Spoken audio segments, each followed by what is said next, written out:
দহনসুধা পর্ব ৯, ১৫ জন লেখিকার লেখনীতে সৃষ্ট উপন্যাস। কি হলো, কথা বলছিস না কেন? শুদ্ধ এক প্রকার ধমকে উঠল। উমেরা প্রায় চমকে উঠে নিজের ভাবনার জগৎ থেকে ফিরে আসে। মুখে একটা কৃত্রিম হাসি টেনে বলল, আসলে আমি চাইনি তোমরা আমাকে নিয়ে দুশ্চিন্তা করো। তাছাড়া এসব ছোটোখাটো ব্যাপার আমি নিজেই সামলে নিতে পারি। ওই পাটোয়ারিদের কথা বাদ দাও তো, ওদের নাম শুনলেই আমার গা জ্বলে যায়। শেষের কথাগুলো বলার সময় তার চোখে এক ঝলক ঘৃণা জমে উঠল, কিন্তু শুদ্ধ এবার পুরোপুরি রেগে গেল। চোয়াল শক্ত করে গর্জে উঠল, উমেরা, তোর ধারণা আছে তোর সাথে কি হতে পারতো? আমি কতবার বলেছি রাত বিরাতে বাইরে থাকবি না, কবে বুঝবি সেটা? একটু নীরবতার পর বলল, আমি এবার আর তোকে নিয়ে কোনো রিস্ক নিব না। তোর বিয়ের ব্যবস্থা করব, আর খুব শীঘ্রই। উমেরা এতক্ষণ চুপচাপ ভাইয়ের কথা শুনলেও বিয়ের কথা আসতেই রক্ত গরম হয়ে গেল। শরীরে যেন আগুন ধরে গেছে। ব্যাগের ফিতাটা মুঠোয় শক্ত করে চেপে ধরল। রাগে কাপা কণ্ঠে বলে উঠল, তুমি আর আম্মু আমার বিয়ে নিয়ে কেন পড়েছো বলো তো? আমি কতবার বলেছি আমি এত তাড়াতাড়ি বিয়ে করব না। আমার বিয়ের কথা বাদ দিয়ে নিজের বিয়ের কথা ভাবো। যারাও কিন্তু বিয়ের বয়স হয়েছে, আরও বিয়ে করতেও চাইছে। শুদ্ধ চোখ বড় বড় করলো, তোর বান্ধবী বিয়ে করতে চাইছে সেটা আমাকে কেন বলছিস? আমাকে কি ঘটক মনে হয়? হুম, যারার যোগ্য পাত্র মনে হয়। উমেরা, শুদ্ধ বিরক্ত হয়ে ডাকতে উমেরা মুখ টিপে হেসে ফেলল। নিকাবের ভেতর থেকে তার উজ্জ্বল চোখ দুটো দেখলেই সেটা স্পষ্ট বোঝা যায়। শুদ্ধ তার মাথায় একটা গাঁট্টা মেরে বলল, চল বাসায় চল, বাসায় গিয়ে আজ আম্মুর কাছে বিচার দিব তুই কি কি করে বেড়াচ্ছিস। আম্মুকে আবার এসব বলতে হবে কেন? আম্মু এমনিতেই আমার বাইরে আসতে দেয় না। এসব শুনলে তো আরও আসতে দেবে না। সেটা আগে ভাবা উচিত ছিল। শত্রুর মুখে নিজের বোনের জীবন বাঁচানোর গল্প শুনতে হচ্ছে সিরিয়াসলি। উমেরা নিচু স্বরে বলল, ভাইয়া, কোনো কথা নাই, বাড়ি চল। শুদ্ধ বড় বড় পা ফেলে গাড়ির দিকে এগিয়ে গেল। উমেরা থ মেরে জায়গায় কিছুক্ষণ দাঁড়িয়ে রইল। শুদ্ধ হবার ডাকতেই সেও দ্রুত এগিয়ে গিয়ে গাড়িতে উঠে বসলো। আর ঠিক সেই মুহূর্তেই দূরে দাঁড়ানো কালো গাড়ির ভেতর থেকে একজোড়া তীক্ষ্ণ দৃষ্টি পর্যবেক্ষণ করছিল তাদের ভাই বোনের এই খুনসুটি। কালো গাড়িটার কাছে প্রতিফলিত আলোয় শুধু তার চোখ দুটোই দেখা যাচ্ছে শিকারীর মতো।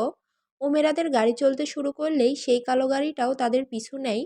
পুরোটা পথ সেই আগন্তুক তাদেরকে গভীরভাবে পর্যবেক্ষণ করেছে। যখন তারা বাড়ির মূল গেটে ঢুকলো তখনই উমেরা লুকিং গ্লাসে পিছনের গাড়িটা দেখতে পেল। সে ভুরু কুঁচকে তাকালো, কিন্তু সেকেন্ডের মধ্যে গাড়িটা বাঁদিকে ঘুরে অদৃশ্য হয়ে গেল। উমেরার বুকের ভেতর অদ্ভুত একটা শীতলতা নেমে এলো। আসলে কেউ তাদের অনুসরণ করছিল, নাকি শুধুই তার ভ্রম? শুধু গাড়ির দরজা খুলে নামতেই উমেরা তাড়াতাড়ি নিজের ভাবনাগুলো ঝেড়ে ফেলল। চুপচাপ নেমে এলো গাড়ি থেকে। ভাইকে এসব কিছু বলল না। এমনিতেই তো ঝামেলা শেষ নাই, তার উপর শেহরাজ পাটোয়ারি দিল আরেক গ্যাঞ্জাম লাগিয়ে। আজ তো একটা উটকো ঝামেলাই শেহরাজ পাটোয়ারি। উমেরা ভেতরে ঢুকতে ঢুকতে যত রকমের গালি তার জানা আছে সব একে একে শেহরাজের উপর ঝাড়তে লাগলো। রাতের অর্ধপ্রহর চলছে, চারিদিকে এক অদ্ভুত নীরবতা। শুধু মাঝে মাঝে দু একটা কুকুরের ডাক ছাড়া কিছুই শোনা যাচ্ছে না। এই নিস্তব্ধতার মাঝে মূল ফটক পেরিয়ে ক্লান্ত দেহ নিয়ে বাড়িতে ঢুকলো শেহরাজ। ভেতরে ঢুকতেই সামনে পড়ল তার চাচাতো বোন শিরিন। শিরিন তার ছোট চাচার শোয়েব পাটোয়ারির একমাত্র মেয়ে। তার চাচা তার বাবার ছোট হলেও শিরিন তার থেকে বয়সে 2 বছরের বড়। স্বভাবেও অনেক বেশি কড়া ও রুক্ষ। তার কণ্ঠে সাধারণত 80% কর্কশতা থাকে, বাকিটুকু শুধু দায়িত্ব। পেশায় সেও একজন ডাক্তার, আর নিজস্ব পারিবারিক হাসপাতালেই কর্মরত। বাগেরহাট সদরেই শ্বশুরবাড়ি, কিন্তু কাজের কারণে বেশিরভাগ সময়ই পাটোয়ারি বাড়িতেই থাকা হয়। শিরিনের হাতে অনেকগুলো ফাইল, চোখে স্পষ্ট চাপা ঝড়। তবুও শেহরাজকে দেখে স্বাভাবিক কণ্ঠে বলল, এত রাত অবধি কী করছিলি? এটা কোনো বাসায় আসার সময় হলো? শেহরাজ বিরক্ত ভঙ্গিতে শার্টের বোতাম খুলতে খুলতে এক লম্বা শ্বাস ফেলে বলল, কি করব বল, সব তো আমার উপর চাপিয়ে দিয়ে চলে এসেছিস। বসে বসে আরাম করছিস, আমারই তো সামলাতে হয় সব কিছু। শিরিন বিরক্তিতে চোখ পাকিয়ে তার সামনে এসে দাঁড়ালো। একরাশ বিরক্তি নিয়ে রুক্ষ স্বরে বলল, বসে বসে আরাম করছি না শেহরাজ, এই রিপোর্টগুলো দেখ। এখানে এত গড়বড় হয় কি করে? আমি কিছুদিন দেশে ছিলাম না, এর মধ্যে সব গুলিয়ে ফেলেছিস। ভরসা করব কি করে তোর ওপর? গড়বড় হয়েছে মানে? শেহরাজ পাটোয়ারি কাঁচা কাজ করে না আপা, সেটা তুই ভালো করেই জানিস। নিজের দায়িত্ব সে নিজের জীবন দিয়ে হলেও পালন করে। শিরিন ফাইলগুলো শেহরাজের সামনে ধরল। তাহলে এগুলো কি, দেখ ভালো করে। শেহরাজ রিপোর্টগুলো শিরিনের হাত থেকে নিয়ে এক এক করে সব দেখতে লাগলো। মুহূর্তেই তার মুখে তীব্র বিরক্তির ছাপ ফুটে উঠল। বৃদ্ধা আঙুল দিয়ে কপাল চুলকে কিছু একটা ভাবল। চোয়াল শক্ত করে বলল, এসব হয়েছে ওই গর্দভ জাওয়াদের জন্য। কতবার বলেছি ভাওতাবাজি না করে কাজে ফোকাস কর, তা না করে লীলা খেলা দেখাতে আসে, ইউজলেস। শিরিন এবার চিন্তিত গলায় বলল, এভাবে যদি চলতে থাকে তাহলে হাসপাতালের নামে গুঞ্জন উঠবে সামনে নির্বাচন, নির্বাচনের আগে যদি এমন কিছু হয় তাহলে পাটোয়ারির নাম ধুলোয় মিশে যাবে শেহরাজ। তোর বাবা কিন্তু আমাকে এসব নিয়ে অলরেডি কথা শুনিয়েছে। শেহরাজ একটু ভঙ্গি করে ঠান্ডা কণ্ঠে বলল, আহা মেহনা, শেহরাজ আছে যেখানে আপদ নাই সেখানে। এমন সময় শেহরাজের ফোনটা বেজে ওঠে। ফোন হাতে নিয়ে দেখে জাওয়াদের কল। অনিচ্ছা সত্ত্বেও রিসিভ করে সে। ওপাশ থেকে জাওয়াদের গলায় ভেসে আসে, ভাই, তোর মুন্ডু মাথার ছাই, যা বলবি দ্রুত বল, একটু শান্তিতে থাকতে চাই। জাওয়াদ ভয়ে ভয়ে কাপা স্বরে বলল, ভাই, একটা ঝামেলা হয়ে গেছে। লে, শেহরাজ আছে যেখানে আপদ অলয়েস সেখানে, তো অনুগ্রহপূর্বক বলবেন আপদটা কোন দিক থেকে উদয় হয়েছে। আজকে যে লাশটা বেয়ারিশভাবে মর্গে পাঠিয়েছেন, তার পরিবারে সে হাসপাতালে তাণ্ডব করতেছে, কোনো কিছুতেই মানতেছে না। শেহরাজ চোখ বন্ধ করে কয়েক সেকেন্ড দাঁড়িয়ে রইল, তারপর গলা নামিয়ে বলল, ইচ্ছে তো করছে সবকটাকে মেরে ওই বেওয়ারিশ লাশটার সাথে মর্গে পাঠিয়ে দেই। যখন হাসপাতালের কোনায় পড়েছিল তখন কোথায় ছিল পরিবার? একবারও তো খোঁজ নেয়নি, এখন হুট করে গোটা পরিবারের উদয় হলো। ভাই, বিষয়টা সিরিয়াস। তো আমি কি তোর সাথে ফান করতেছি? সরি ভাই। ফোন রাখ, আমি আসতেছি। কল কেটে ফোনটা পকেটে ঢুকিয়ে নিল শেহরাজ। একরাশ বিরক্তি নিয়ে বাইরে যাওয়ার জন্য পা বাড়ালো, তখনই পেছন থেকে শিরিন বলে উঠল, আরেকটা কথা। শেহরাজ থেমে গেল, তবে ঘুরে আর তাকালো না। শিরিন আবার বলল, আগামীকাল তোকে বান্দরবান যেতে হবে, প্রস্তুত থাকিস। কেন?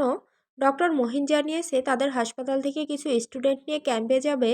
ওরা তোর সাহায্য চেয়েছে, অনুরোধ করেছে তুই যেন ক্যাম্পের স্টুডেন্টদের গাইড করিস। আর আমি জানি তুই এসব কাজে না করবি না, তাই তাদের হ্যাঁ বলে দিয়েছি। শেহরাজ বিরক্তি আরও দ্বিগুণ বেড়ে গেল। ভ্রুজোড়া কুঁচকে বনের দিকে তাকিয়ে রইল কয়েক সেকেন্ড। কিন্তু জাওয়াদের বিপত্তির কথা মনে পড়তেই আর সময় নষ্ট না করে দ্রুত বেরিয়ে গেল বাড়ির বাইরের দিকে। শিরিন তার চলে যাওয়ার পিঠের দিকে তাকিয়ে একটা বাঁকা হাসি দিল। ফোন হাতে নিয়ে একটা নাম্বারে কল দিয়ে ঠোঁট বাঁকিয়ে বলল, শেহরাজ রাজি হয়েছে, আগামীকালও বান্দরবন যাবে 3 দিনের জন্য। আশা করি এবার আর আমাদের নিরাশ হতে হবে না। অপর প্রান্তের আগন্তুক কী বলল তা আর বোঝা গেল না। শিরিন আলাপ আলোচনা শেষ করে কল কেটে দিল। চারিদিকে একবার চোখ বুলিয়ে দ্রুত পায়ে নিজের ঘরের দিকে চলে গেল। দীর্ঘ জার্নির পর উমেরাদের পুরো টিম বান্দরবনে এসে পৌঁছায় সকাল 9টায়। তাদের ক্যাম্পিংয়ের উদ্দেশ্য যেহেতু গ্রামের দুস্থ মানুষদের জন্য, তাই তাদের ক্যাম্পিংটা হয় থানসির মারমা ও ত্রিপুরাদের গ্রামে, যেখানে একটা পাহাড়ের পাশে উঁচু ঢিবিতে তাদের ক্যাম্পিংয়ের জন্য ছোট ছোট তাঁবু টানানো হয়। আসার পর থেকেই সবাই মোটামুটি ব্যস্ততার মধ্যে আছে। যেহেতু ফ্রি চিকিৎসা, তাই গ্রামের অনেক অসহায় গরিব মানুষের ভিড় জমেছে তাদের ক্যাম্পে। প্রত্যেকটা টিমকে একজন সিনিয়র ডাক্তার গাইড করছে। উমেরাদের টিমের দায়িত্ব পড়ে ডক্টর শেহরাজের ওপর। শেহরাজ নিজের সর্বস্ব দিয়ে চেষ্টা করছে কাজে মনোযোগ দেওয়ার, কিন্তু তার ভাষ্যমতে এই বেড়াল বাঘিনী মাতব্বরি দেখে তার প্রত্যেকটা কাজে বাধা দিচ্ছে। এবার তো শেহরাজের ধৈর্যের সীমা অতিক্রম করেছে। মনে মনে ভাবছে, যদি জানতাম এই অকৃতজ্ঞ শত্রুর বংশধরকে গাইড করতে হবে, তাহলে নিজের আরামের ঘুম হারাম করে এখানে আসতাম না। কসম, কখনোই না। শেহরাজ একজন অল্প বয়সী তরুণী চেক আপ করছে। মেয়েটার বয়স কতই বা হবে, 16 কি 17। অথচ এই বয়সে মেয়েটার কোলে 2টা বাচ্চা। মেয়েটার হিমোগ্লোবিন নেই বললেই চলে, আরও কিছু জটিল রোগ বাঁধিয়ে রেখেছে। এতে শেহরাজ চট করে গেল মেয়েটার উপর। নিজের তো নাক টিপলে দুধ বের হবে, আবার ঢ্যাবা ঢ্যাবা 2টা বাচ্চাও পয়দা করে নিয়েছো। বা, প্রশংসা করতেই হয়, হিম্মত আছে বলতে হবে। শেহরাজের কথায় মেয়েটা লজ্জা পেল কিছুটা, মাথা নিচু করে নিল, কিন্তু পাশে থাকা উমেরা রাগে লাল হয়ে গেল, চুপ থাকতে পারল না। ডাক্তার হওয়ার আগে একজন রোগীর সাথে ডাক্তার হয়ে কিভাবে কথা বলতে হয় সেটা আগে শিখে নেওয়া উচিত ছিল। অবশ্য পাটোয়ারিদের থেকে এর বেশি কিছু আশা করাটাও বোকামি। শেহরাজ মুখ তুলে তাকালো উমেরার দিকে, ঠোঁটে বিদ্রুপের হাসি। হাহ, আসতে মহামান্য বাদ্যযন্ত্রওয়ালা ওয়াজেদের অকৃতজ্ঞ বংশধর, যার নিজের কথায় নাই এক পরিমাণ রসকস। তেতো করলার কাস্কির মতো সারাক্ষণ পকর পকরই করতে থাকে। সে আসছে শেহরাজ পাটোয়ারিকে কথা শেখাতে। Interesting, very interesting. উমেরা দাঁত কিরমির করে উঠল। কি বললেন আপনি? আমি তেতো করলার মতো কথা বলি?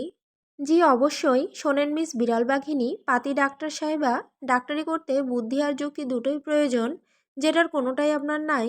কাজ করেন, এসব ছেড়ে দিয়ে বিয়ে শাদী করে শ্বশুরবাড়ি গিয়ে চুলা জ্বালান, স্বামীর সেবা করেন, কাজে আসবে। আমি কি করব না করব সেটা আপনার মতো কাপুরুষকে বলে করব না নিশ্চয়ই। কাপুরুষ শব্দটা শুনে শেহরাজের চোখ লাল হয়ে উঠল।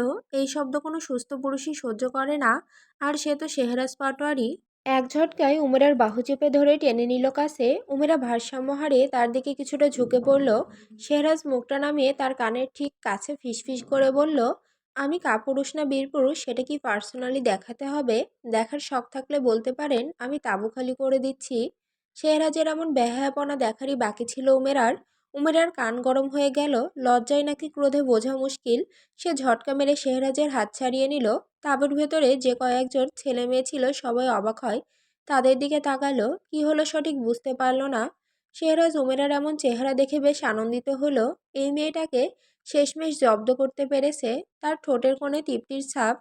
একটু নীরবতার পর স্বাভাবিক হয়ে সামনে বসা মেয়েটার চেকআপ শেষ করে কিছু পরামর্শ দিচ্ছিল।